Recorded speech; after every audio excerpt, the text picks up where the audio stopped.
Muito bom dia, gente. A paz do Senhor. Sejam bem-vindos à Escola Bíblica Dominical Online da Primeira Igreja Assembleia de Deus. Sejam bem-vindos a esse ambiente de adoração e aprendizado da Palavra de Deus. Você pode ir chegando, compartilhando, curtindo. Você pode clicar em abrir sala de vídeo, compartilhar a transmissão e levar a Palavra de Deus mais longe. E a gente começa orando ao nosso Deus. Pai Celestial, nós te agradecemos. Louvado seja o seu nome. Tu és Deus sobre todas as coisas, Tu és o Senhor, Tu és o nosso Deus, e nós a Ti adoramos e rendemos graças. Obrigado pela noite de paz, obrigado por Tua boa mão que tem nos guardado e sustentado. Obrigado porque podemos compartilhar a Tua palavra livremente com aqueles que conosco assistem esta transmissão. Seja bem-vindo entre nós, que Teu Espírito haja de forma poderosa na vida de cada um de nós, aplicando a sua palavra ao nosso coração. Nós oramos por todos aqueles, ó Pai, que agora estão carentes, enfermos, idosos, necessitados. Que o Senhor seja o socorro, que a Tua boa mão esteja estendida sobre cada um daqueles que clamam agora.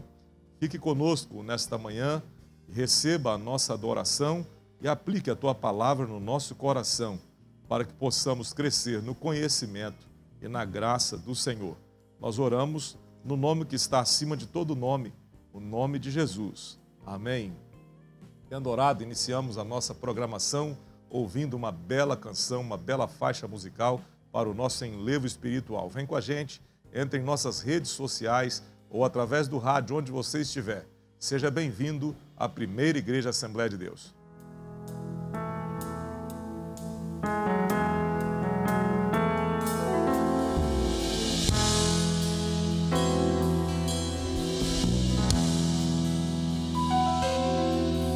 Quando as portas todas já estão fechadas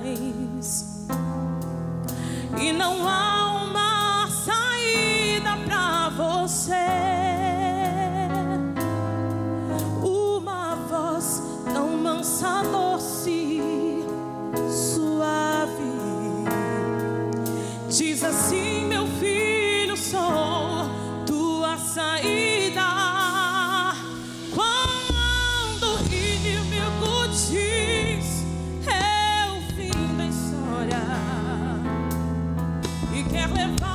Desespero, o teu coração, Deus jamais permitirá que um filho seu ceda a vitória.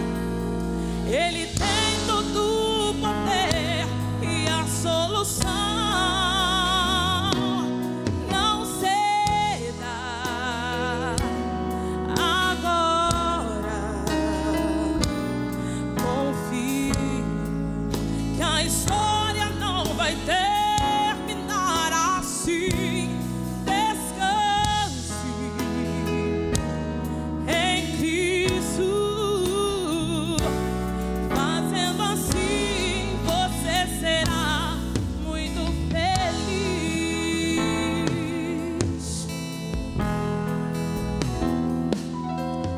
Quando tudo enfim parece acabado, sabe o que acontece? Logo vem o sentimento de perder. Mas é Deus quem dá a última palavra. Ele te ama e sei que vai te socorrer. A esperança em Cristo é certa e nunca morre. Deus não vai deixar você ficar sofrendo assim. Ele tem nas mãos a chave da vitória. Não desista, meu amigo, não, pois não é o fim. Não ceda agora, confie que a história não vai terminar assim. Descanse em Cristo.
Obrigado, cantora Selma Cristina, nossa querida Selminha, por essa linda mensagem musical. Muito bom começar o dia ouvindo essa mensagem que edifica o nosso coração. Meus irmãos, nós estamos iniciando a nossa escola bíblica e nós estamos estudando esta revista que trata da Carta aos Efésios, uma revista que tem marcado a gente de forma especial, falando sobre a igreja eleita, redimida pelo sangue de Cristo e selada com o Espírito Santo da promessa. Esta é a revista que estamos estudando neste trimestre e nós já estamos na lição de número 9, o mistério da unidade revelado. Estamos falando sobre a igreja de Cristo, estamos falando sobre assuntos pertinentes à área da teologia, que é a eclesiologia. E hoje nós estaremos estudando a lição de número 9, o mistério da unidade revelado.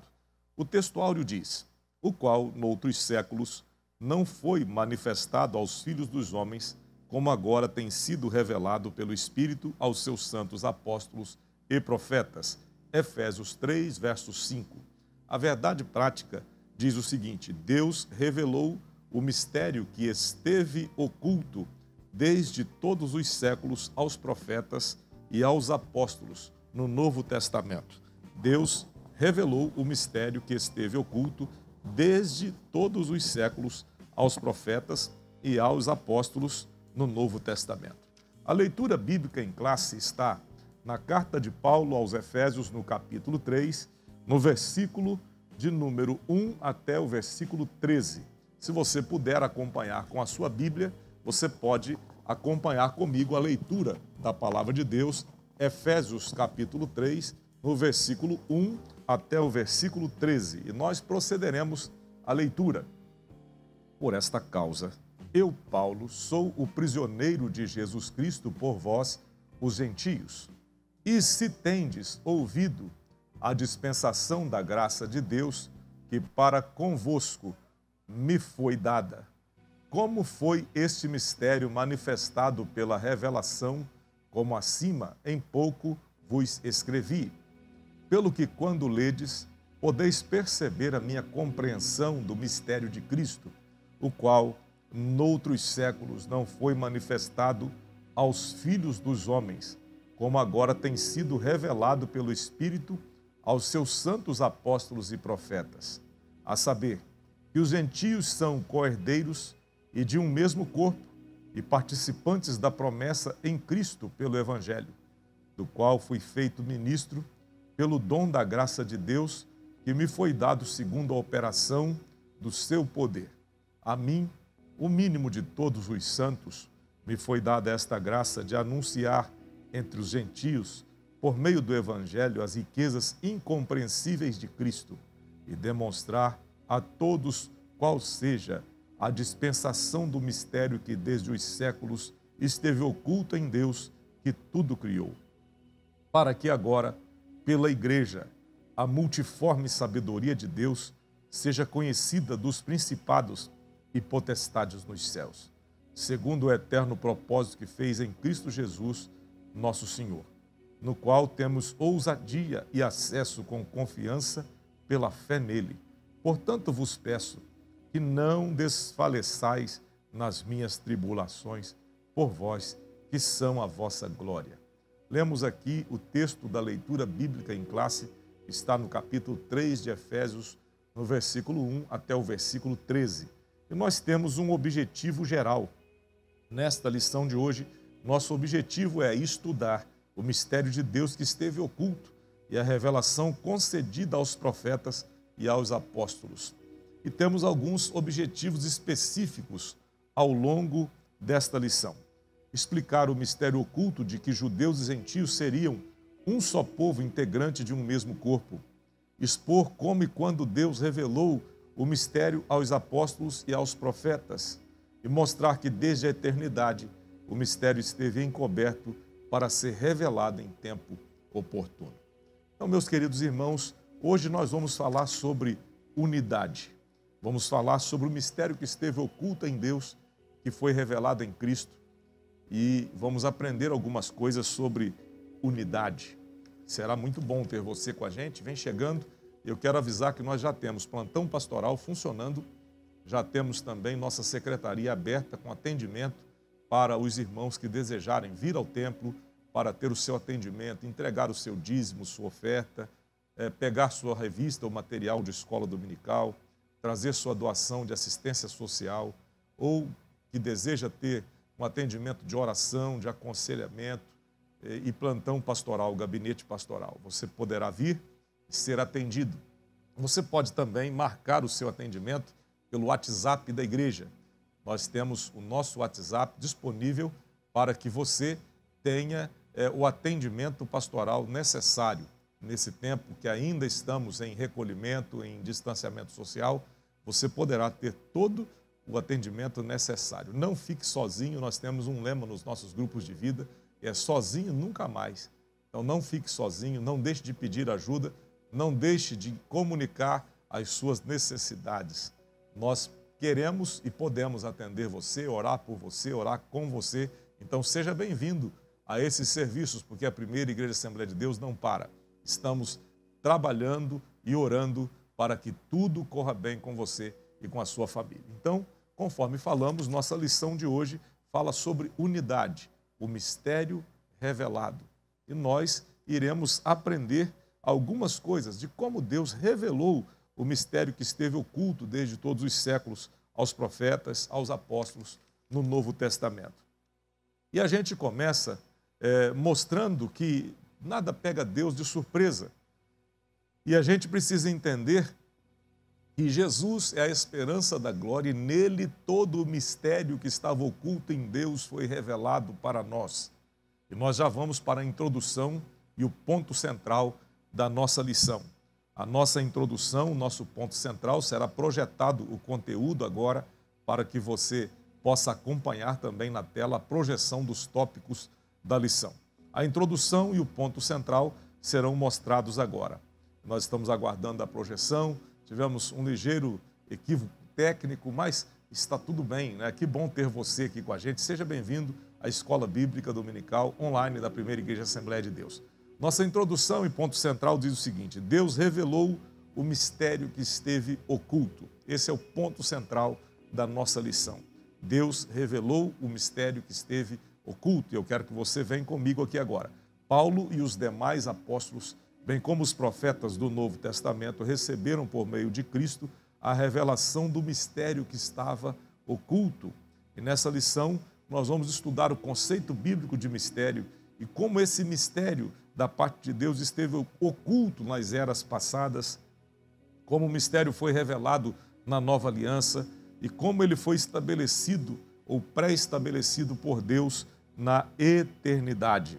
Vamos então ao tópico de número 1, o mistério oculto no Antigo Testamento. E projetamos o conteúdo para você, falando sobre o tópico de número 1, o mistério oculto no Antigo Testamento. Neste tópico, nós teremos 3 pontos. O primeiro ponto, o conceito bíblico de mistério. Segundo ponto, o desconhecimento do mistério. Terceiro ponto, o mistério e os profetas da antiga aliança. Esses são os 3 pontos que nós iremos debater, que nós iremos falar. Antes que nós entremos nesse assunto, vem comigo aqui e eu quero introduzir com você nesse tópico da lição. É importante que a gente conceitue muito bem o que é, qual o sentido que se aplica à palavra mistério no texto da lição de hoje. E a gente precisa ampliar o conhecimento desse termo. O que a Bíblia quer dizer por mistério que estava oculto e foi revelado? Como a Bíblia trata essa questão do mistério em si? Porque nós temos nossos pensamentos. Quando a gente fala de algo misterioso, vem na mente aquilo que nós pensamos no contexto que nós temos agora, das pessoas que são misteriosas ou que mexem com coisas ocultas ou ocultismo, coisa desse tipo. Na verdade, a gente vai ampliar esse conceito e aprender sobre o que a Bíblia quer dizer quando fala do mistério que estava oculto e que foi revelado. O que a Bíblia quer dizer. Para auxiliar a gente nessa tarefa, eu tenho aqui uma referência do dicionário bíblico Wycliffe, que é uma edição da CPAD de 2010. Eu tenho esse dicionário e hoje Eu não trouxe os livros de 5 quilos, geralmente eu trago vários, mas hoje eu não os trouxe. Mas eu consultei o dicionário, e o dicionário Wycliffe, ele usa algumas expressões no seu verbete que trata desse assunto, explicando exatamente o que a palavra de Deus quer dizer por mistério.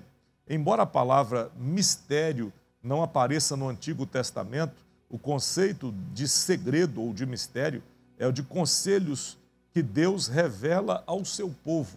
Quando a Bíblia trata de mistérios, fala de coisas que Deus tem em si e que ele revela para os seus. O Novo Testamento usa o termo para se referir ao Evangelho. Por exemplo, o Evangelho é um mistério, a revelação das boas novas, do que Deus fez para com o seu povo. E o Novo Testamento usa esse conceito, às vezes no seu sentido mais amplo, incluindo, por exemplo, o plano de Deus na redenção, o plano de Deus na salvação da humanidade, o mistério revelado que é existente desde os tempos eternos.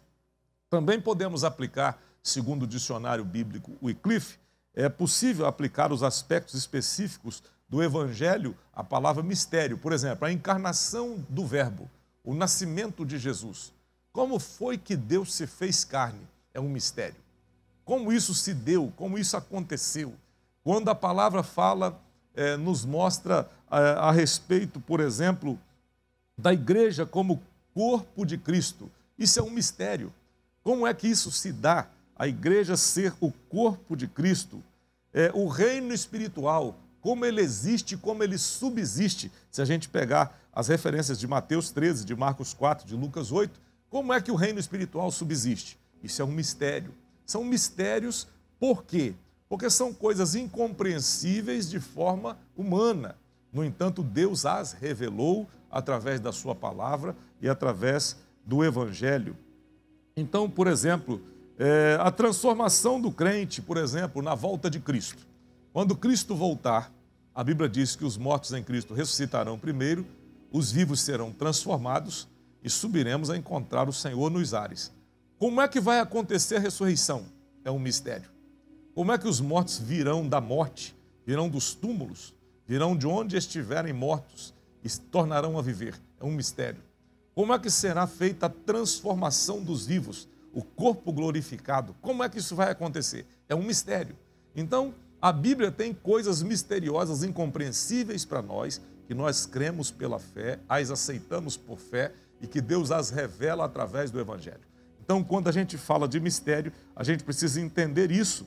Por exemplo, o termo mistério é usado também para se referir a qualquer verdade oculta que tenha que ser entendida de forma sobrenatural. Então, na Bíblia, o termo mistério ele é bem amplo. E o dicionário Wycliffe, que é uma obra que eu recomendo, quem estuda a Bíblia deveria ter.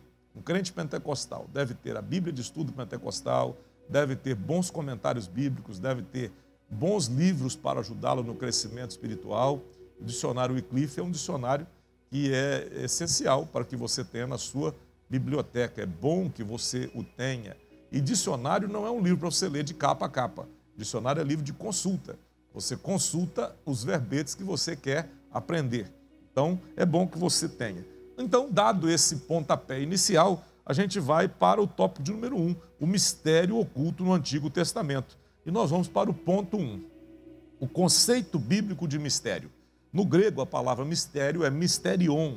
A palavra significa segredo ou doutrina secreta. E indica alguma verdade divina que esteve oculta e passou a ser conhecida.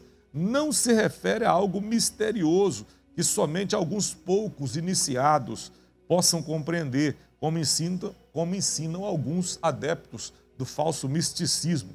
Pelo contrário, no cristianismo significa uma verdade que esteve encoberta e que agora foi desvendada. Então o termo mysterion, que é usado e traduzido por mistério no Novo Testamento, ele é algo abrangente. E a palavra fala, o sentido dela é um segredo ou uma doutrina secreta e que passa a ser revelada. O conceito de mistério na Bíblia é algo que foi uma verdade que foi revelada por Deus. Não há magia, não há misticismo, não existem segredos bíblicos como o misticismo esotérico ensina, que só algumas pessoas conhecem.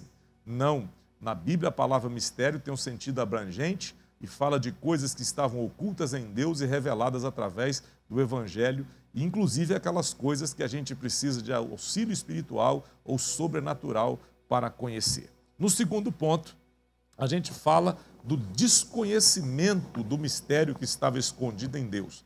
Para compreender em que sentido o mistério esteve oculto desde outras gerações, é preciso pôr em foco o advérbio como, que aparece no texto com valor circunstancial. Noutros séculos não foi manifestado como agora. Versículo 5 do capítulo 3 de Efésios. A expressão como, entre aspas, indica que no Antigo Testamento esse mistério não foi dado a conhecer tão claramente como agora o foi desvendado pelo Espírito de Deus. Isso não quer dizer que antes da nova aliança ninguém tomara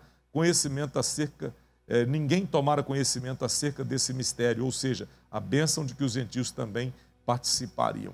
No Antigo Testamento, eu quero fazer aqui uma colocação. Eu, alguns anos atrás, li um livro do pastor Joel Leitão de Melo, que é um pastor antigo, um ancião, já está com o Senhor, e ele fala sobre sombras, tipos e mistérios da Bíblia. E o Velho Testamento, ele apresenta as sombras e os tipos e mistérios que vão sendo revelados ao longo das Escrituras e que muitos deles são explicados no Novo Testamento. Por exemplo, quando Deus promete, no capítulo 3 de Gênesis, levantar um que seria a semente da mulher que esmagaria a cabeça da serpente. Aquilo ali é uma figura tipológica, é um mistério que vai ser revelado quando Jesus nasce, quando o Filho de Deus vem. Deus está falando que vai enviar um Salvador, um Libertador, e numa figura, numa linguagem representativa, simbólica, ele está dizendo daquele que haveria de esmagar a cabeça do diabo, a serpente, e ele está falando de Jesus. Quando lá no Pentateuco, o povo de Israel sacrificava um cordeiro pelo pecado sobre o altar, aquilo ali é uma sombra, é um tipo do que Jesus faria por nós. Aquilo representa algo que iria se cumprir depois, de tal forma que o cordeiro que era morto precisava ser morto sempre, periodicamente, precisava de ano em ano se fazer sacrifício, precisava se fazer muitas coisas para repetindo aqueles sacrifícios. Aí vem Jesus, e quando Jesus morre, ele morre uma única vez pelos pecados e aquilo se cumpre. Então, o Velho Testamento está cheio de sombras, cheio de mistérios, cheio de figuras, de representações daquilo que haveria de acontecer depois. E eu quero dizer que esses mistérios, eles vão sendo revelados à medida em que a revelação bíblica vai acontecendo. O sacrifício apontava para Cristo, o sacerdote que ministrava no altar, intercedendo pelo povo, simbolizava o próprio Cristo, que seria o sacerdote perfeito, e por aí vai. Muitas coisas têm o seu real cumprimento no Novo Testamento. Então, a gente está falando aqui que no Velho Testamento, não que não se conhecesse as coisas de Deus, não que não se conhecesse as promessas de Deus, tudo era conhecido, mas a revelação vai acontecendo gradualmente, à medida que ela vai se tornando clara. Em outro tempo, não era manifestado como é agora em Cristo. E esse mistério não foi dado a conhecer, nos foi dado a conhecer claramente através de Jesus. Então, vamos ao ponto número 3. O mistério e os profetas da antiga aliança. Os escritores do Antigo Testamento não apenas conheciam a respeito das bênçãos prometidas aos gentios, eles fizeram menção delas. Gênesis 12, Gênesis 22, Isaías 11:10, Isaías 49. O que esses profetas não sabiam era como isso aconteceria, como Deus faria algo totalmente novo e que as barreiras raciais e religiosas seriam rompidas por meio de Cristo, que judeus e gentios seriam um só povo, integrantes de um mesmo corpo, a igreja. Eles falavam daquilo que Deus haveria de fazer, conheciam as promessas de Deus, no entanto, não sabiam como Deus faria isso. Como Deus haveria de fazer de povos distintos, judeus e gentios, um só povo, a igreja. Como Deus iria destruir a barreira de separação. Como Deus ia estabelecer essa unidade. Como é que Deus ia estabelecer esse corpo funcionando perfeitamente. Então o mistério que era desconhecido vai sendo revelado e eles vão conhecendo a vontade de Deus à medida que esse mistério vai se tornando claro. A síntese da lição, a gente projeta o conteúdo para você. Seja bem-vindo à EBD Online da Primeira Igreja Assembleia de Deus. E a síntese desse tópico, vamos projetar esse conteúdo para que você o tenha também aí na sua tela. Você de perto, você de longe, seja bem-vindo, participe das nossas transmissões e compartilhe o conteúdo com aquelas pessoas que você gosta. A síntese do tópico 1 diz: o mistério da Igreja de Cristo formada pela união entre judeus e gentios estivera em oculto desde a eternidade. Desde a eternidade, o Senhor já tinha no seu coração esse mistério oculto e que ele haveria de revelá-lo no tempo oportuno. Vamos então agora ao tópico de número 2. Vamos projetar o conteúdo do tópico de número 2. O mistério revelado no Novo Testamento. O mistério revelado no Novo Testamento, e nós temos aqui 3 pontos. Vamos mostrar esses pontos, então, para que você os tenha. O mistério revelado no Novo Testamento, 3 pontos, vamos compartilhar. Primeiro ponto, revelado aos apóstolos e profetas. Segundo ponto, o mistério oculto revelado. Terceiro ponto, a magnitude e amplitude do mistério. Vem comigo para cá.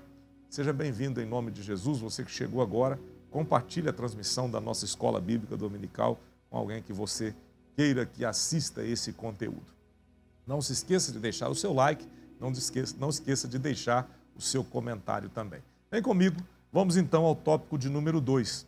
Como estamos falando, já conceituamos, já falamos sobre o conceito de mistério, que mistério na Bíblia não tem nada a ver com ocultismo, com coisas secretas, mas tem a ver com revelação, coisas que estavam escondidas em Deus e que são reveladas no tempo. Agora nós vamos falar da revelação dos mistérios que acontece no Novo Testamento. Primeiro, o mistério é revelado aos apóstolos e profetas. Ao fazer a abertura do capítulo 3 de Efésios, Paulo destaca a sua condição de prisioneiro, o processo de sua vocação e como lhe foi esse mistério manifestado pela revelação. Em passagens correlatas, Paulo deixa claro que não recebeu seu apostolado de homem algum, que a doutrina que ensinava não aprendeu com nenhum homem e que, ao ser enviado aos gentios, não consultou homem algum. Significa dizer que a chamada doutrina e a comissão lhe foram divinamente confiadas pela revelação de Jesus Cristo.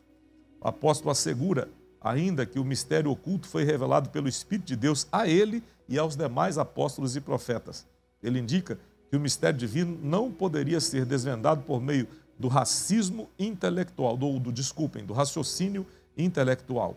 Portanto, o apóstolo enfatiza que o mistério foi dado a conhecer por meio da revelação divina e não por sabedoria humana. Então vamos lá. Primeiro, Paulo fala do mistério revelado e ele mostra que isso lhe foi dado através de revelação. Paulo recebeu do próprio Senhor aquilo que ele ensinou. Paulo não foi chamado por homem, o apostolado dele não foi dado por homem algum, ele não consultou homem algum para poder ser enviado aos gentios. A chamada de Paulo é uma chamada específica, uma chamada que acontece de forma específica, extemporânea. O próprio Jesus o chama no caminho de Damasco, o próprio Jesus o comissiona, o próprio Jesus se revela a ele. Tem um texto na ceia do Senhor que a gente sempre lê na liturgia da celebração da ceia, que é 1 Coríntios 11, 23 ao 32, que diz o apóstolo: porque eu recebi do Senhor o que também vos ensinei, que o Senhor Jesus, na noite em que foi traído, tomou o pão, tendo dado graças, o partiu e disse: tomai e comei, isto é o meu corpo que é partido por vós, fazei isto em memória de mim. E ele dá a nota, o tom de como a ceia deve ser celebrada. E Paulo diz que ele recebeu do próprio Senhor aquilo que ele ensina. Ou seja, Paulo não andou junto com os outros. não esteve com Jesus na época que os outros estavam, mas quando se converte, tem um texto na palavra em Gálatas que diz que ele vai para o deserto da Arábia e lá ele fica com Jesus durante alguns anos, aprendendo com o próprio Jesus, numa revelação pessoal de Jesus. Então, Paulo fala que o conhecimento do mistério revelado foi dado a ele de forma sobrenatural. E ele mostra que o seu apostolado vem de Deus, seu chamado vem de Deus, e que ele tem tudo isso por revelação especial de Jesus Cristo. Ele indica também que o mistério divino no tocante à igreja não poderia ser desvendado por meio de raciocínio humano, até porque havia uma grande separação. Judeus não se comunicavam com gentios, eram inimigos, não se falavam, não se atendiam, não se entendiam. E formar de judeus e gentios um único corpo era uma barreira difícil, intransponível. E aí o Senhor, ele quebra essa barreira e revela o seu mistério, e ele faz de ambos os povos um só povo, e ele revela isso de forma sobrenatural aos apóstolos e aos profetas. Tópico 2, o ponto 2 do tópico 2, o mistério oculto revelado. Em termos gerais, o mistério revelado é a igreja. O que é o mistério revelado em Efésios capítulo 3? A igreja. Como é que a igreja é? Por que a igreja existe? Como a igreja subsiste? O que é a igreja? Na teologia a gente estuda um capítulo, um ponto, tem uma doutrina específica da igreja, que é a eclesiologia, e a eclesiologia trata da doutrina da igreja. O que é a igreja? Como a igreja funciona? Como ela subsiste? Como se dá isso? Isso é algo sobrenatural. Num mesmo corpo se congregam pobres e ricos, pessoas de raças diferentes, com capacidade intelectual diferente, econômica diferentes. Eu tenho visto ao longo das minhas viagens, andanças por aí, eu tenho visto algumas coisas interessantes. Recentemente eu estive no Mato Grosso e estava no culto numa determinada igreja Assembleia de Deus, fui recebido na porta por um diácono muito simpático, um senhor, assim, pensa numa pessoa boa, simpática, tratável, cortês, educada, polida, um atendimento espetacular.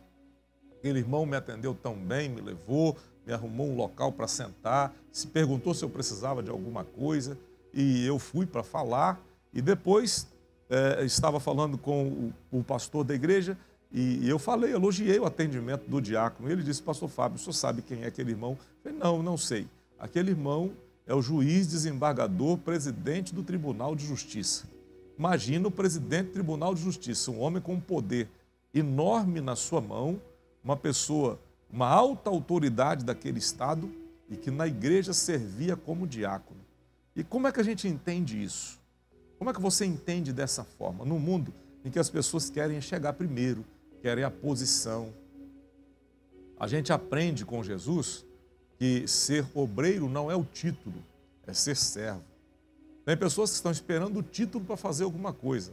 Eu te aconselho a fazer alguma coisa antes de ter o título, a ser um diácono sem ter a carteira, a ser um obreiro fiel sem ter esse reconhecimento, porque a gente não consagra obreiro para ser nada, a gente consagra quem já é, quem já faz, quem está, quem faz, quem serve. Então, nesse ponto número 2, quando falamos do mistério revelado, o mistério revelado é a igreja. E como isso pode ser explicado? O Pai idealizou a igreja desde a eternidade. O Pai a comprou, Ele a resgatou, Ele a idealizou. Tanto é que quando João fala no Apocalipse sobre o Cordeiro de Deus que foi morto, ele diz, foi morto desde a fundação do mundo, desde o início, porque desde a eternidade o Senhor idealizou o seu povo, a sua igreja. A execução dessa obra coube ao Filho. O Pai idealiza, o Filho executa e o Espírito Santo aplica a verdade e resgata o pecador.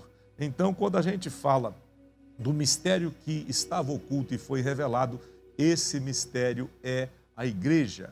A igreja é o mistério revelado por Deus.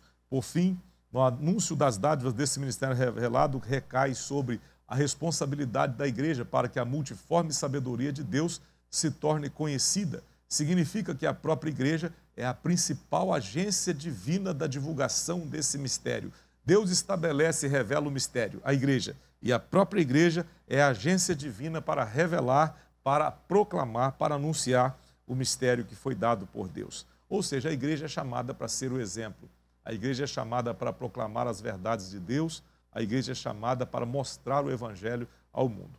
No tópico 2.3, a magnitude do mistério.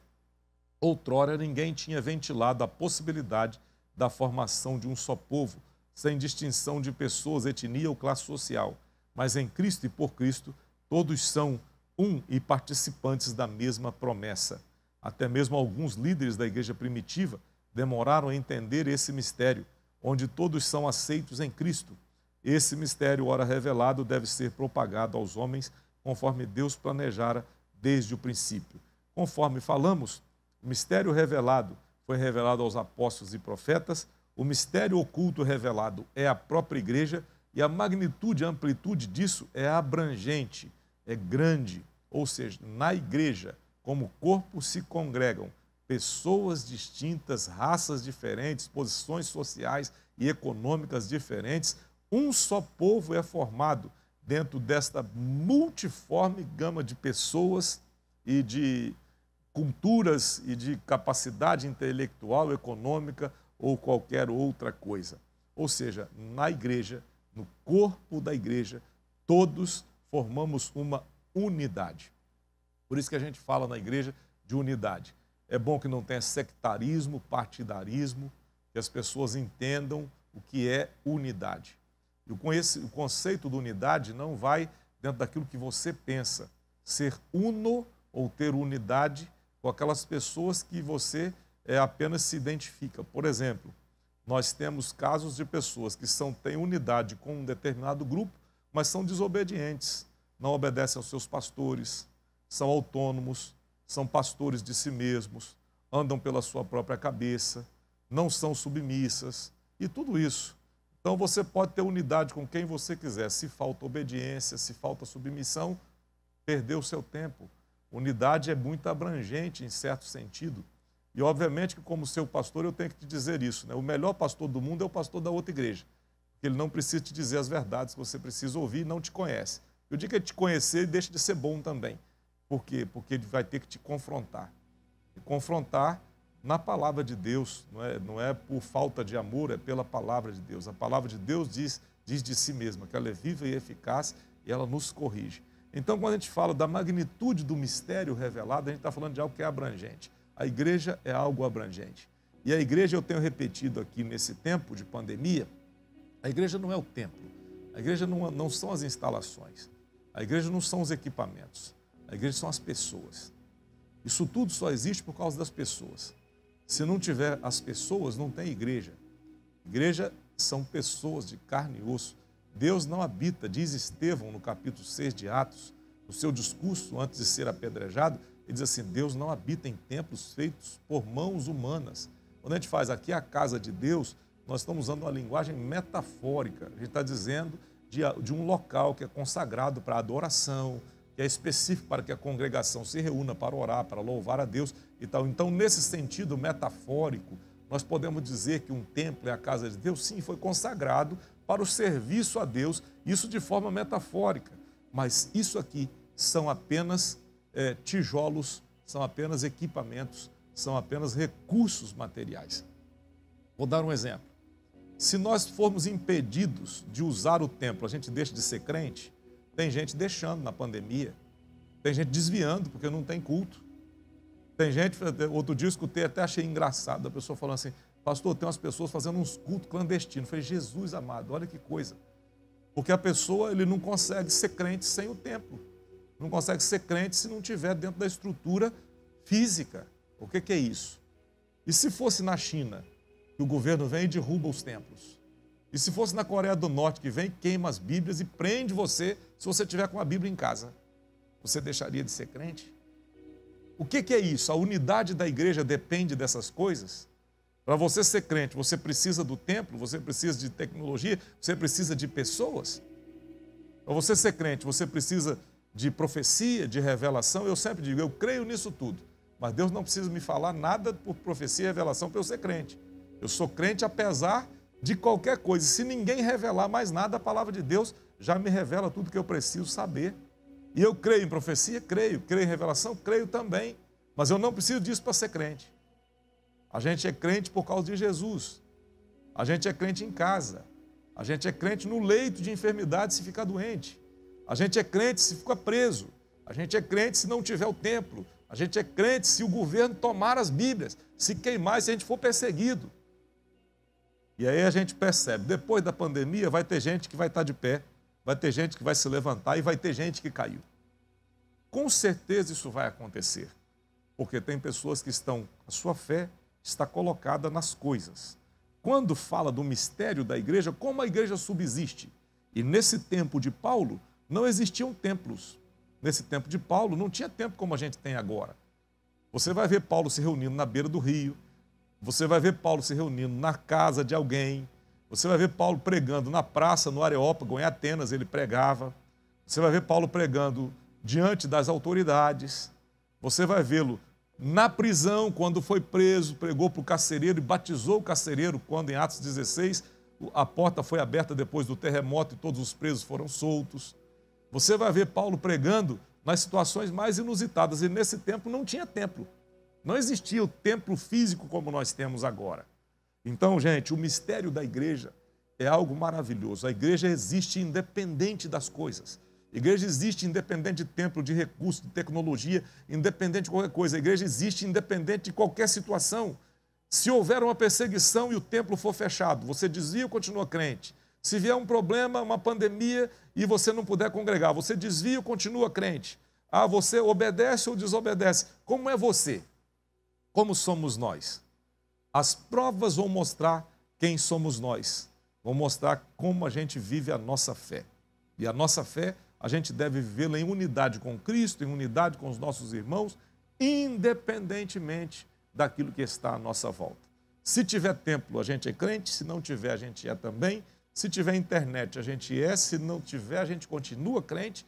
Se tiver culto presencial para a gente sentir a glória de Deus, chorar e tal, a gente é crente. Se não tiver, a gente chora em casa, sozinho, ajoelhado no quarto, na sala. A gente sente a presença de Deus, fala em línguas, é crente, sente a graça de Deus, lê a Bíblia, ouve um louvor e sente tudo que você sentiria na igreja. E serve a Deus da mesma forma que você serviria se você estivesse no templo. Então, o mistério da igreja é algo abrangente, que não depende de coisas. Jesus comprou pessoas, não comprou recursos materiais.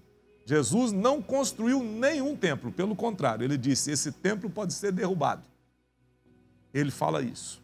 E Estevão nos lembra que Deus não habita em templos feitos por mãos. Então, falando da unidade, o mistério revelado é a igreja, e a magnitude disso, a abrangência disso, é que Jesus comprou o seu povo, a sua igreja, e a sua igreja é o mistério revelado, porque ela vive e subsiste em Jesus, independentemente de qualquer outra coisa. Se formos crentes em pessoas, em coisas, em recursos, em processos, em liturgias, em cultos, ou se a gente só conseguisse ser crente, um dia a pessoa me disse, mas eu preciso que volte o culto, senão eu surto. Que é isso aí? Como é que é a sua fé? Você não tem raiz? Você não tem firmeza? Se não tiver culto, eu vou surtar. Como assim? E aquela palavrazinha chamada equilíbrio, você não tem? Como é isso? E se houvesse uma perseguição e tomassem tudo da gente? Como é que a gente faria? A gente desequilibra, a gente surta? Ou a gente dá exemplo de crente dentro de qualquer situação? E é para você mesmo, é para todos nós isso. O que o Senhor quer de nós é equilíbrio. Deus não quer que você surte por causa de coisas. Equilíbrio. Você mostra a sua fé, na verdade, é fora do templo. Às vezes eu uso essa palavra e eu digo o seguinte, olha, a gente vai sair do templo, mas não vai sair da presença de Deus. A gente vai sair daqui, é da hora que a porta fechar, que a luz apagar, que você precisa viver o evangelho, dentro da sua casa, na rua, no trabalho. Então, ser igreja dentro do templo é fácil. Difícil é ser igreja fora do templo. Aqui dentro todo mundo é bonzinho. Lá fora é que nós vamos viver a unidade cristã, viver o mistério da igreja e ser a igreja que o Senhor quer que nós sejamos. Síntese do tópico. Nesse ponto, o destaque para o mistério revelado é a igreja redimida por Cristo e formada pelos povos e nações do mundo. Nesse ponto, a gente mostra quando Deus revelou esse mistério aos apóstolos e profetas. Como Deus fez isso? E nessa síntese desse tópico, o destaque é para a revelação desse mistério. O que é o mistério revelado? É a própria igreja. A igreja é o mistério que Deus revelou ao mundo. A igreja é responsável por proclamar esta revelação do mistério de Deus ao mundo. Como? Sendo a igreja que Jesus comprou com seu sangue. E Jesus não comprou prédio, Jesus comprou pessoas. Jesus comprou você. Você vive a igreja, você é a igreja. Nós somos o corpo de Cristo. E se nos tirarem as coisas, nós continuaremos crentes. E, o culto tem que voltar, senão eu surto. Surta nada. Se você está assim é porque você está desequilibrado. E quem tem equilíbrio permanece crente, sem coisas, sem recurso, sem nada. A gente permanece servindo a Deus porque Jesus comprou a gente. A nossa lealdade é com Jesus, não é com a estrutura. É com Jesus e não é com o microfone. É com Jesus e não é com as câmeras. É com Jesus e não é com a internet ou qualquer outro recurso. A nossa lealdade é com o Senhor. Vamos então ao tópico número 3. O mistério pré-estabelecido por Deus. Deus não foi surpreendido com o pecado no Éden. Por exemplo, quando o homem pecou, Deus tomou um susto no céu, tipo assim, pecou, olha lá, olha que coisa. Não, senhor. Deus não foi surpreendido com o pecado do homem no Éden. Deus tem um atributo que é o atributo da presciência. Na teologia a gente estuda isso. O que é presciência? É saber de antemão, é conhecer antecipadamente, antes que um fato aconteça. O atributo da presciência ele está muito ligado à onisciência, que é saber tudo. O passado, o presente, o futuro, todas as coisas, Deus sabe tudo. Mas a presciência, saber de antemão, é um aspecto disso. Então, por exemplo, quando o homem pecou, isso não pega Deus de surpresa, porque João no Apocalipse revela o seguinte, que o Cordeiro foi morto desde a fundação do mundo. Quando o homem pecou, Deus já tinha o mistério da igreja no seu coração, Deus já tinha o remédio para o pecado, Deus já tinha dado o seu Filho na eternidade, desde a fundação do mundo. E aí Paulo diz que, vindo a plenitude dos tempos, Jesus vem e concretiza todo o mistério que estava oculto em Deus e mostra tudo o que o Pai havia planejado. Glórias sejam dadas ao Senhor. Deus é bom. Antes que nós nascêssemos, antes que fôssemos formados, Deus já tinha um remédio para nós e Ele nos amou primeiro. Então vamos, o mistério pré-estabelecido por Deus. Primeiro vamos ao ponto 1, o ponto 2 e o ponto 3, temos 3 pontos. O primeiro, as riquezas insondáveis de Cristo. Ponto 2, o eterno propósito em Cristo. E o ponto 3, o plano divinamente pré-estabelecido. Vamos lá, Deus não foi surpreendido com o pecado no Éden. Desde a eternidade, o Senhor pré-estabeleceu um plano para ser executado na plenitude dos tempos. Ponto 1, as riquezas insondáveis de Cristo. As riquezas insondáveis de Cristo. O mistério agora revelado e anunciado é considerado pelo apóstolo como riqueza insondável. A expressão se refere às maravilhas e à providência divina que estão além do entendimento humano. Para o apóstolo Paulo compartilhar com os povos essas boas novas era algo imensurável. A mensagem da qual ele fora incumbido consistia em ministrar a todos a perfeição e a preciosidade do mistério que estivera oculto e proclamar que essas dádivas foram projetadas desde a eternidade, sendo livremente concedidas aos homens por meio de Cristo. Tudo abrange o beneplácito da vontade divina que articulou o plano, o conteúdo desse plano e a pessoa de Cristo que executou o plano pré-estabelecido. Então vamos lá. Quando Paulo fala do mistério que foi pré-estabelecido pelo Pai, ele está falando de algo que aconteceu antes da queda, antes de nós, antes de sermos quem somos, antes de tudo, antes do pecado entrar no mundo. O Pai já havia pré-estabelecido, pelo seu pleno poder, tudo aquilo que haveria de acontecer. Quando o homem cai e peca no Éden, Deus não toma um susto no céu. Aliás, Deus não toma susto quando alguém peca, quando alguém erra. Nós é que assustamos, mas Deus não toma susto com essas coisas. Deus já sabe e já tem um plano estabelecido, um remédio preparado. Isso é o que aconteceu com a igreja. Deus criou o homem caiu, pecou no Éden, o pecado entra no mundo, há a queda, o distanciamento de Deus, separação de Deus, mas quando isso acontece, o plano de Deus já estava estabelecido para trazer a igreja à existência, para mandar o seu Filho na plenitude dos tempos. Nada pega o nosso Deus de surpresa. Quando Paulo fala que essas coisas são uma riqueza insondável, ele está falando de coisas que vão além do entendimento humano, além daquilo que a gente pode entender ou perceber. E nós fomos chamados em Cristo e somos colocados dentro do plano pré-estabelecido pelo Pai, que articulou esse plano, e o próprio Jesus, o Filho de Deus, vem para executar o plano que foi pré-estabelecido. E isso nos leva ao ponto número 2, que fala de propósito, do eterno propósito de Deus. O nosso Deus sempre age com propósito. Deus não age sem propósitos, como alguns de nós agimos. Alguns de nós somos totalmente despropositados. Não temos metas, não temos objetivos, não sabemos onde queremos chegar, não planejamos a nossa vida, não temos um propósito definido. Por exemplo, se alguém te perguntasse qual o seu propósito de vida, você seria capaz de dizer? Qual a sua missão? Onde você quer chegar? Como você está trabalhando para que isso aconteça? Isso é muito importante. Deus é Deus que trabalha com propósitos. Deus é um Deus organizado.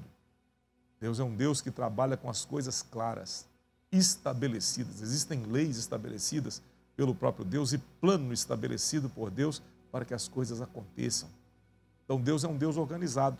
E há um eterno propósito no tocante ao mistério revelado da igreja. Havia um eterno propósito de Deus para estabelecer a sua igreja. Deus é um Deus de propósitos. Como vimos anteriormente, o mistério desde os séculos esteve oculto em Deus que tudo criou, o que significa que desde o princípio dos tempos, o Criador manteve o mistério encoberto para ser revelado em tempo oportuno, e indica que Deus sempre esteve no controle de sua criação para que agora seja manifestada segundo o eterno propósito que fez em Cristo.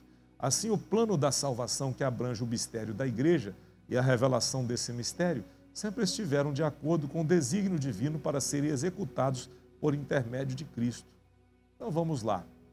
Deus é um Deus de propósito. Primeiro, tem o povo da aliança, o povo de Israel. Esse povo trabalha com sombras, com tipos que apontam para Jesus. Chega um tempo em que a lei, com o seu ritual, com as suas coisas, mais separava do que ajuntava, e pelas obras da lei ninguém poderia ser salvo. E tudo apontava para Cristo, e no propósito eterno do Pai vem Jesus na plenitude dos tempos para cumprir esse propósito pré-estabelecido. Isso mostra que Deus não se surpreende com nada, o mistério que estava oculto foi revelado, Deus estabelece a sua igreja através de Jesus. O próprio Jesus em Mateus 16 diz: eu edificarei a minha igreja e as portas do inferno não prevalecerão contra ela. É Jesus que edifica a igreja, é Jesus que a fundou e é Jesus que a sustenta.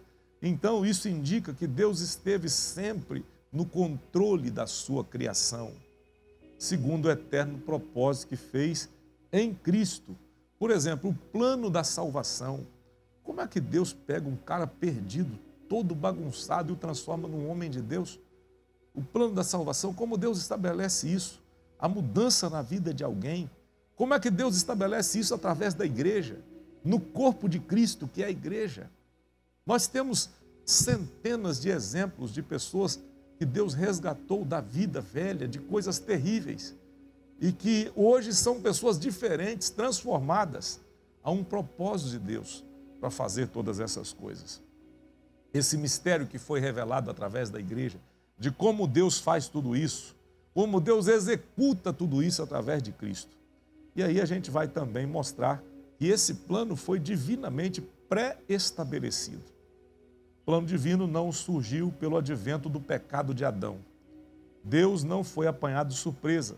Ao contrário, ele sempre esteve no controle e já tinha um plano de salvação pré-estabelecido desde a eternidade.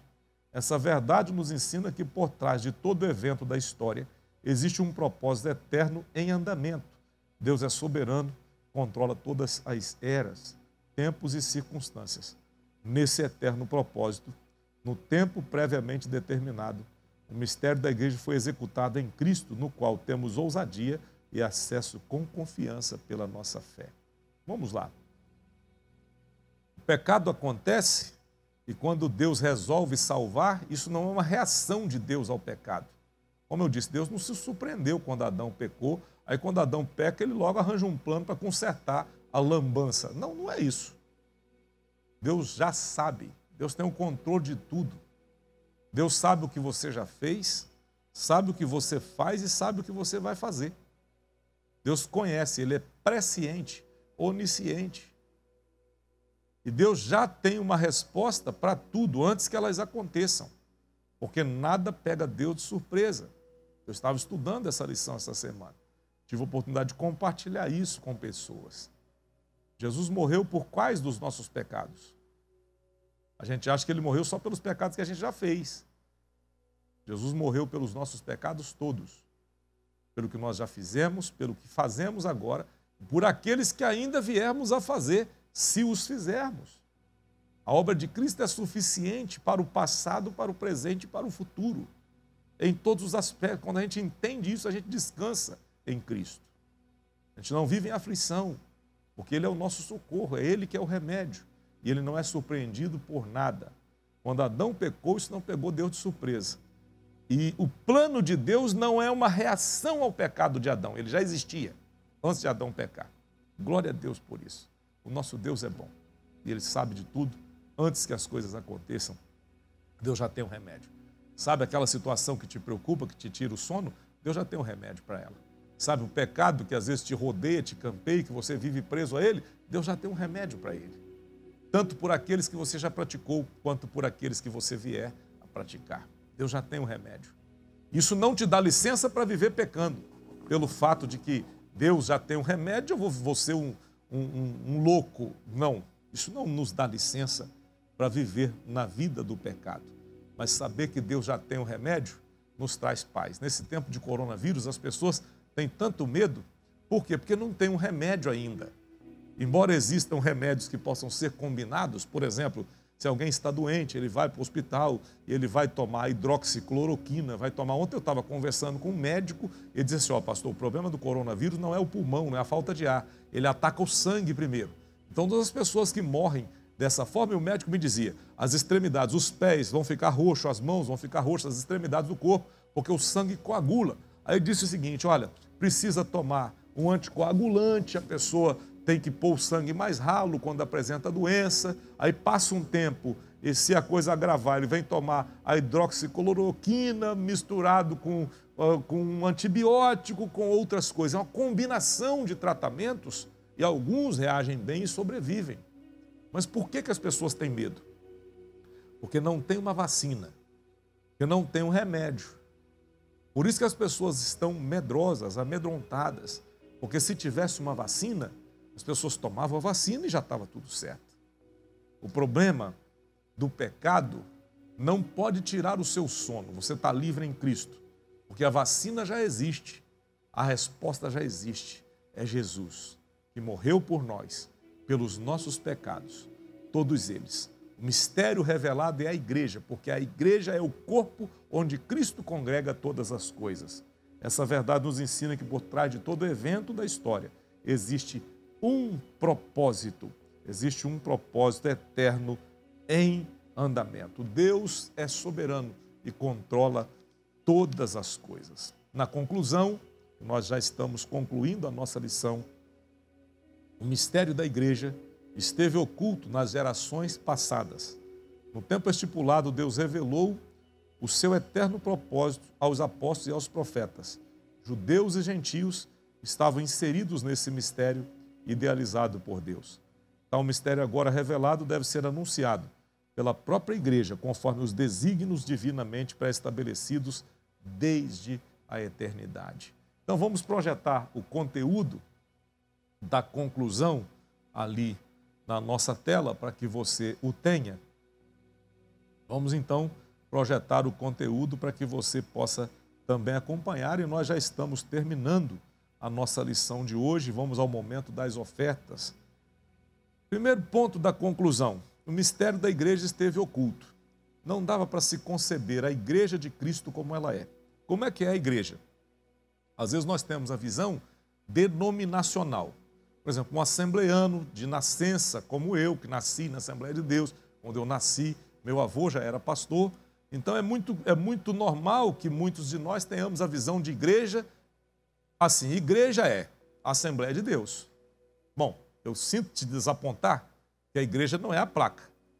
A Assembleia de Deus é uma congregação que faz parte da igreja de Cristo. Mas é só a Assembleia de Deus que é a igreja? Ou só a igreja batista, só a presbiteriana? Deus está nem aí para as placas, tá bom? A igreja é maior do que o nome, do que a denominação. A igreja é composta por todos aqueles que são fiéis dentro de todas as denominações, em todos os lugares, em todas as culturas.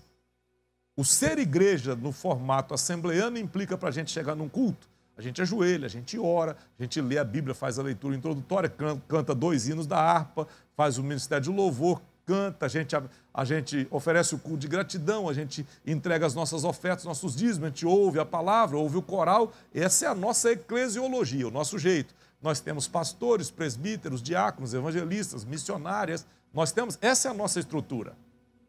Mas se você for na África, não é assim. Se você for em alguns lugares, por exemplo, as igrejas têm pastores e diáconos, não têm presbíteros. E ela deixa de ser igreja por isso? Não. Se você for, por exemplo, numa igreja em Maputo, na África, você vai encontrar um templo para 6.000 pessoas sentadas que não tem uma cadeira. Eles sentam no chão.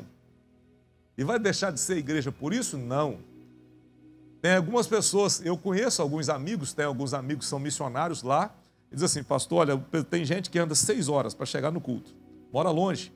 Então chega, eles sentam no chão, vem os africanos com aquelas roupas coloridas, na hora do louvor, eles levantam, eles dançam, eles celebram, eles são musicais, eles são dançantes. E isso, para nós, assembleanos do Brasil, algumas pessoas vão pensar, isso é uma heresia. Mas lá não é. Vou te contar que o evangelho, ele é supracultural. E existem coisas, o mistério da igreja é coisa tão linda, que quando chegar o dia do arrebatamento da igreja, que todos os salvos vierem, de todos os cantos do mundo, de todos os lugares, e vierem se congregarem no céu, de todas as tribos, línguas, raças e nações, de todos os lugares. Pensa num negócio desse. Imagina você como será isso. O que é ser igreja? É ser um assembleano? É ser batista? É ser da liturgia brasileira? Ou é ser africano? Ou ser um crente lá no Alasca, como os esquimós?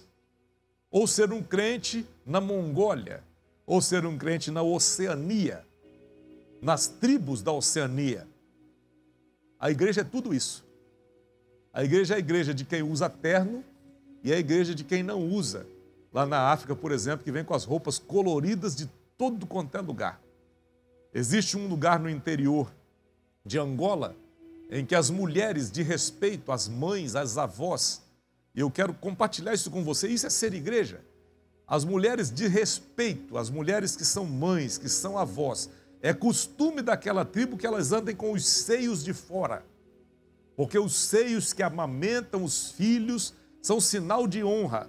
Imagina se isso acontecesse no Brasil. Mas eles deixam de ser igreja por causa disso? Não. Não.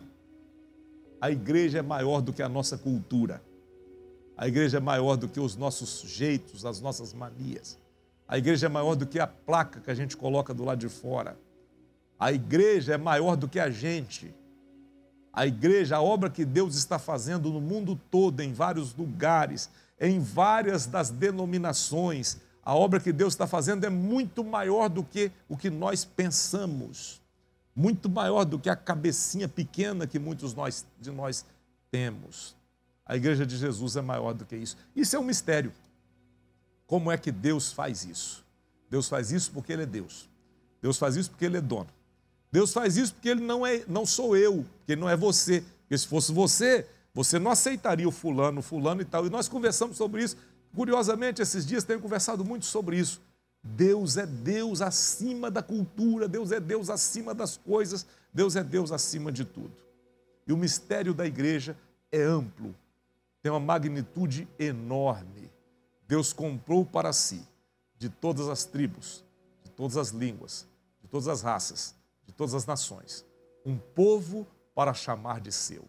E o que vai acontecer com esse povo? Quando entrar no céu, aquele que anda com as roupas coloridas, aquele que não usa o terno, aquela mulher lá da África, que às vezes anda com os seios de fora, por ser uma mãe, ser uma avó, e isso para eles é um sinal de honra. Lá no céu receberão vestes brancas, serão vestidos, terão um novo nome, estarão para sempre com Jesus, estarão para sempre diante do trono de Deus. Que mistério é esse? Isso é a igreja.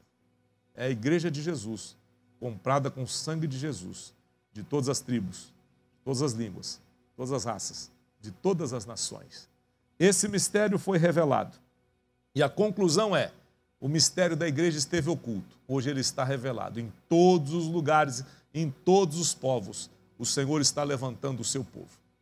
Foi revelado pelo Pai no tempo certo. Judeus e gentios estavam inseridos no mesmo contexto, ou seja, dentro da igreja tem lugar para todo mundo. E a igreja é quem deve anunciar o mistério revelado. Essa semana teve um alarde enorme na televisão por causa de uma pessoa de cor negra que foi morta lá nos Estados Unidos por um policial branco. Toda morte tem que ser lamentada. Racismo é algo terrível. É algo que não se apoia. Infelizmente, na história da igreja, ao longo dos anos, houve racismo em muitos lugares. No nosso país existe racismo velado. Existem aquelas pessoas que são preconceituosas por causa da cor da pele de alguém. Mas na igreja, isso não pode acontecer. Na igreja, o corpo de Cristo, tribos, línguas, raças e nações são uma em Cristo. Racismo é algo deplorável, condenável. Eu me lembro de ver as reportagens do apartheid na África do Sul, igrejas de negros, igrejas de brancos, um bispo negro e um bispo branco. Nos Estados Unidos, na época do pastor Martin Luther King, na luta pelos direitos civis, Martin Luther King era um pastor batista negro que lutou para os direitos civis e morreu, foi morto. E a ponto de você ter no ônibus um lugar reservado para brancos e outro para negros, igrejas para negros e para brancos. Olha que absurdo, que coisa absurda. Quando Jesus idealiza a sua igreja, Jesus idealiza um povo. E dentro desse povo vai ter gente de toda cor. Aliás, no Brasil, ninguém de nós pode dizer que é totalmente branco ou totalmente negro ou índio. Nós somos uma mistura. Nós somos uma miscigenação que dá beleza para o povo brasileiro. Por exemplo, minha bisavó, aliás, a avó da minha mãe, né, minha tataravó, era índia. E casou com um português. Olha a mistura do índio com o português. E depois a mistura, ela se amplia também com outras raças. Nós somos miscigenados. Um dia fizeram um estudo para mostrar sobre as raças. Estudaram o DNA de um cantor brasileiro conhecido, o Neguinho da Beija-Flor. E o DNA dele era alemão. Olha que coisa. E existem pessoas que estão se achando as mais brancas do pedaço e que são de DNA de índios. Nós somos uma mistura. E para Jesus, Jesus não está nem aí com a cor da sua pele. Jesus não está nem aí com a cor dos seus olhos. Porque na igreja de Cristo, esse comportamento não deve ser admitido. E aqui, meus irmãos, falamos publicamente da nossa posição assembleana como igreja. Nós, o povo da Assembleia de Deus, não temos esse princípio. E a gente tem que ter cuidado para a gente não ter o racismo entranhado nas nossas veias e a gente usar de piadas que ofendem ou de colocações que vão entristecer os nossos irmãos. Porque todos nós, não existe uma raça apurada. Nós brasileiros, a raça brasileira, é uma mistura que dá esse povo lindo, com uma multifacetas de culturas, de práticas e de cor da pele e de uma identidade nacional que é uma mistura de tudo isso. E para Jesus, Jesus edificou a sua igreja, comprando esse povo desse jeito. E Deus gosta de quê? Deus gosta de todos. Ou de quem? De todos. Jesus morreu por todos. Eu não sei o que daria se eu mapeasse o meu DNA, talvez aparecesse um DNA de índio. E talvez você que pensa que é da cor negra tem um DNA europeu. E o outro que é branco, pensando porque tem os olhos azuis, tem um DNA de índio misturado com negros. Gente, isso não tem importância, porque a igreja de Jesus, ela é acima de tudo isso. Jesus morreu pelo seu povo. E quando a gente fala da igreja, a igreja é um mistério. Como é que a igreja existe? Existe por causa de Cristo. Para que ela existe? Para congregar povos, tribos, línguas e nações. Esse é um mistério revelado, porque Cristo congrega na igreja todas as pessoas, pobres e ricos. Todos são bem-vindos porque o Evangelho é o poder de Deus para a transformação de todo aquele que crê. Todos, a unidade precisa ser proclamada. Em Cristo, todos nós, quando a gente cerca a mesa do Senhor, na semana passada, a gente teve ceia. E na hora que a gente vai cear, todos nós ceamos e sentamos à mesa do Senhor como filhos. Porque quando a gente era escravo, a gente estava no mundo, estava lá na senzala, lá no quintal, estava fora da comunhão com o Pai.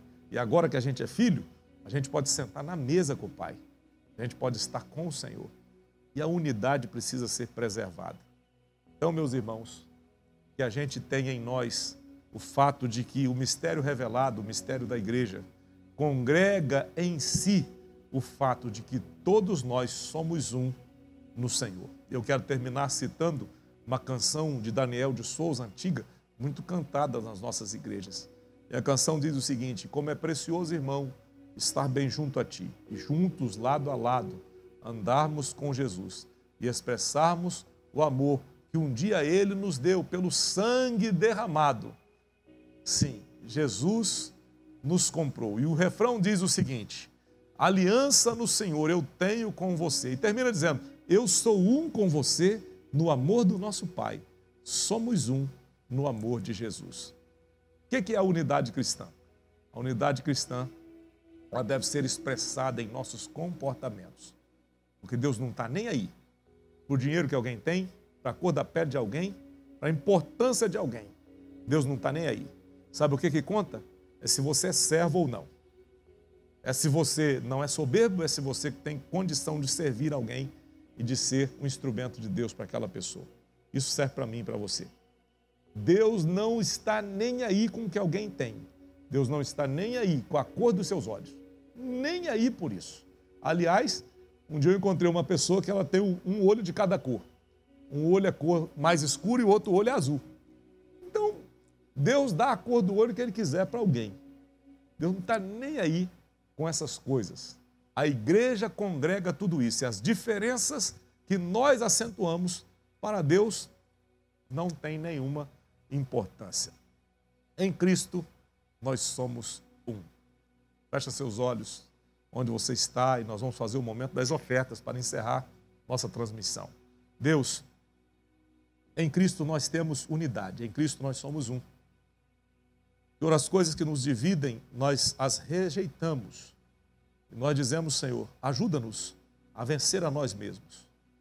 Ó Deus, que todo preconceito, que toda divisão que haja entre nós seja tirada. Que o Senhor não se importa com o que alguém é, com aquilo que alguém tem, com a cor da pele de alguém, não. Isso não tem importância para o Senhor. Quando o Senhor idealizou o mistério da igreja, o Senhor projetou tudo isso para congregar povos, línguas, tribos e nações. Todos são congregados no Senhor e por todos estes, Jesus deu a sua vida na cruz. Obrigado porque o Senhor me salvou. Obrigado porque o Senhor está salvando tantas pessoas. Obrigado, Senhor, porque temos tantas diferenças, temos tantas formas e jeitos de ser, mas o Senhor é o nosso Deus. Perdoa, Senhor, o nosso erro, perdoa o nosso pecado, perdoa, Deus, a nossa intransigência. Não deixa a gente ser, ó Deus, soberbo, quebra o nosso eu, o nosso orgulho, e nos ensine, Senhor, a sermos um no Senhor, com os nossos irmãos, com aqueles que estão perto de nós, com aqueles que precisam de nós. Que a gente, Senhor, não queira só as bênçãos, mas que a gente aprenda a ser uma bênção. Ó Deus, que a gente não queira só receber os milagres, mas que a gente mesmo seja um milagre nas mãos do Senhor. Ó Deus, e que o mundo, ao olhar para nós, possa entender o mistério de Deus revelado através da igreja, porque nós nos amamos uns aos outros, porque nós vivemos para Cristo, e Cristo pode ser visto em nós. Então nos ajude, Senhor. Nos ajude a ser a igreja que o Senhor quer que a gente seja. Nos ajude, Senhor, a ser os crentes que o Senhor quer que a gente seja. Ó Deus, que a gente abra mão dos nossos jeitos, das nossas maluquices, das nossas esquisitices, que a gente deixe isso de lado e que a gente aprenda, ó Deus, a ser conforme Jesus quer que a gente seja. Isso, de fato, será ser um cristão de verdade, refletir a imagem de Jesus. E que de todas as tribos, línguas e nações que o Senhor salvar, nós sejamos parte desse grande mover do Senhor, que está salvando gente de todo lugar, de todas as posições sociais, de todas as condições econômicas, de todas as tribos, de todas as raças, de todas as línguas. Ó Deus, e que nós possamos fazer parte desse grande movimento, que é a igreja do Senhor, comprada e lavada pelo sangue de Jesus.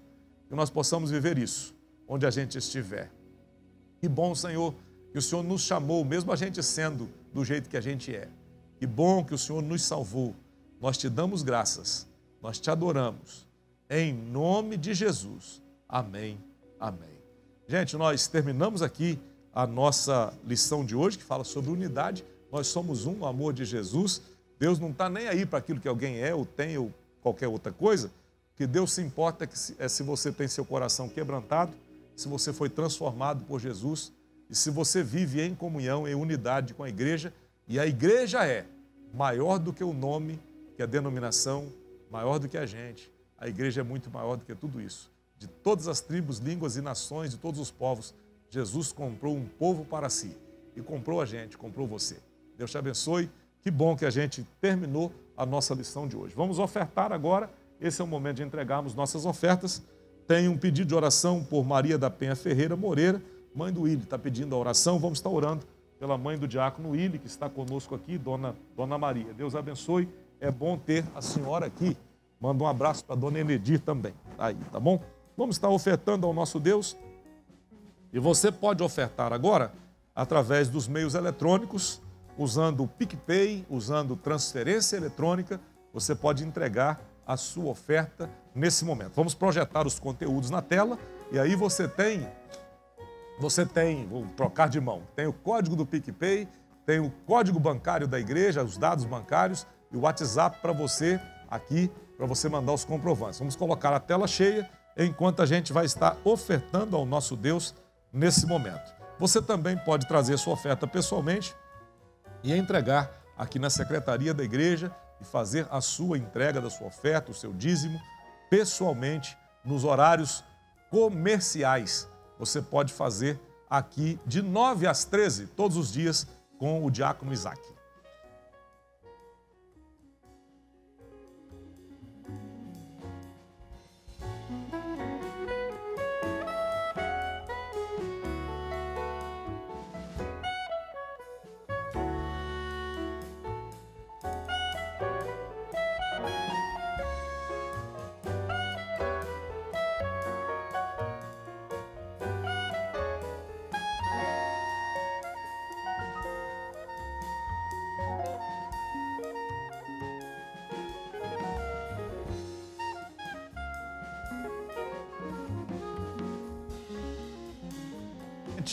Muito bom, gente, já estamos de volta. Estamos encerrando nossa escola bíblica, nossa gratidão aos irmãos que estão conosco. Lembrando que temos plantão pastoral acontecendo lá embaixo. Pastor Vinícius, pastor Adriano, diácono Fernandes estão atendendo os nossos irmãos aqui na nossa estrutura. Hoje a gente tem a alegria de ter o Wilson com a gente também, a Mandinho, o Isaac, estão aqui o diácono Willy, o diácono Joaber, essa turma que leva a transmissão até mais longe, até a sua casa também. Deus abençoe cada um dos nossos irmãos que estão com a gente. Logo mais nós temos culto. Logo mais a gente tem nossa reunião a partir das 19 horas e vamos ter plantão pastoral também. Vai ser um lindo culto para a glória do nome de Jesus. Vamos dar uma olhada nas nossas redes sociais para ver quem está aqui com a gente e a gente já vai encerrando. Lembrando que daqui a pouquinho nós vamos ter o Momento Kids, é um negócio novo. Hoje nós vamos ter um momento com as crianças, vai ser muito legal. É uma transmissão específica para o departamento infantil. Eu quero chamar você para acordar aí a criança. Vai lá, a dona Lourdes, quando a gente era criança, ela fazia assim, a gente queria ficar com preguiça, ela, mãe, deixa eu dormir mais um pouquinho. Ela ia lá, pegava no dedão do pé e começava a sacudir e apertar, sabe? Aí a gente levanta, não tem jeito, né? Então, acorda todo mundo, porque já está na hora, 10h30, tá? E nós vamos ter uma transmissão com as nossas crianças. Nós pedimos desculpas que hoje tivemos várias interrupções na transmissão por questões técnicas, mas todos são bem-vindos. Deus abençoe cada um dos irmãos que estão com a gente aqui até agora. Deus abençoe o pastor Rodrigo, estou vendo aqui, está com a gente, o irmão Suzano, está vendo a irmã Michele Fernandes, Mandelva, a irmã Antônia Pimentel, irmã Claudilene Teles, irmã Ellen Borges. Olha, todo mundo aqui com a gente, Deus abençoe. É bom ter vocês todos aqui. Daqui a pouquinho temos o Momento Kids, a transmissão. Fiquem todos na paz do Senhor. Estende a sua mão para frente, que o Senhor te abençoe e te guarde. Que o Senhor sobre ti levante o seu rosto, que Ele tenha misericórdia de ti. Que o Senhor sobre ti levante o seu rosto, que Ele ponha em você a paz que só Ele pode te dar. Que seja sobre todos nós a graça do Senhor Jesus, a comunhão do Espírito Santo e o grande amor de Deus, o nosso Pai. Todos fiquem na paz do Senhor Jesus. Deus te dê uma ótima estada com a sua família no seu dia, que seja uma bênção. Logo à noite a gente está junto no nosso culto e a gente está junto nos plantões pastorais. Que você tenha uma ótima semana em Cristo Jesus.